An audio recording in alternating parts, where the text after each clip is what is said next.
throughout the conversation, the name Orange Juice obviously continually comes up. In the days when Orange Juice was starting, it was obviously a really exciting time for the people who were closely involved, and also the people like myself who were sort of around about as observers, if you like. Yeah. Was the whole thing influential because of the label or because of the band, or did they both go hand in hand? Yeah, I think, the Postcard was synonymous with Orange Juice. We worked with Alan Horn initially, and I think Orange Juice is much established Postcard's house style conceptually, as Alan did. We contributed very much to the whole look of the label, just the eccentric marketing ideas we had, and it really did stand out relative to all the austere Joy Division and post-new wave industrial type stuff that was going down. And it wasn't a reaction against it as such, because it was far less considered than that. It was very kind of intuitive and just compulsive, really.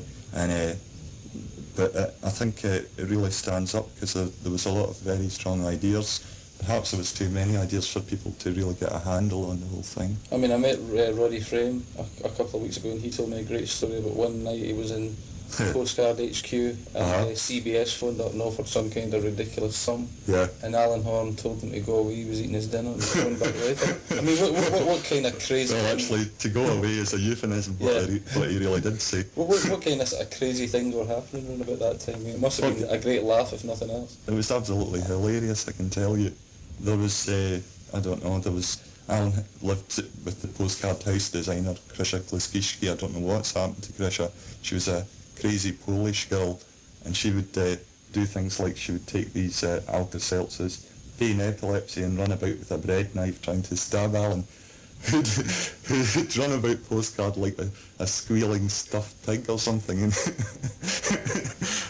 she'd always she was completely off her head. And there was the Postcard accountant, who was Mr. Higgy, and Alan wasn't the best chartered accountant in the world, so he invented an imaginary accountant, and whenever the Inland Revenue knocked on the door, Alan would go, "Oh, I'm sorry, you'll have to talk to Mr. Higgy about that, the Postcard accountant." And unfortunately, he's usually in the kitchen cupboard underneath the sink, but he's on his holidays at the moment.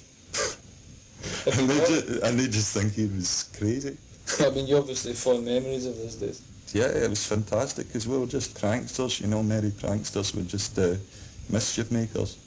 With hindsight and being a bit more serious, how influential do you think Postcard was, just to the music that's come out of Scotland since, and also, just providing the machinery, letting people see that the machinery for making records was actually up here, not 450 miles down the road? Yeah, well, as you say, to be more serious, I think, having considered it for a long time now, without Postcard, I don't think there would have been a Prince, possibly not a Bruce Springsteen, and certainly not a U2.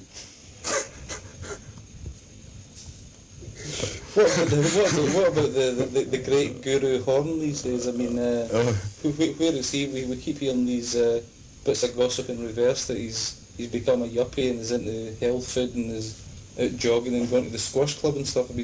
Are we to believe that? Well, the real story is far, far simpler than that. What he did was he cloned himself and formed a group called the Proclaimers. And they did get a passing resemblance. What does he do? No, see much of him? He still manages Paul Quinn. Mm-hmm. And you see, as I remember that you were the first person to get exclusive on the Joseph Kay album, and how he cancelled this album that had cost, I don't know, £2,000, which was a lot of money to us in these days, and he cancelled the whole album. And he's still got that real perfectionist attitude. And so Paul's been working with about 6 or 7 different producers. The latest was Stephen Hague, the Pet Shop Boys producer, and still Alan's not happy with what they're doing, so he's just not come up with the right record yet. Now he's got a major label to indulge him, and he spends even more money. But maybe that's good. Maybe when Paul finally does release a new record, it'll be stunning, We'll give him our regards when we see him, and thanks for taking the time to talk to us. We could talk all night. Good luck for the future, and we'll hear the album when? New Year. Well, when I say New Year, I mean spring '88 or something. Okay, Edwyn Collins, thanks a lot. Thanks, Billy.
From 1980, the record that started it all off in a musical sense for Edwyn Collins, and the Postcard record label, the legendary Orange Juice, and a song called Falling and Laughing, their first ever single.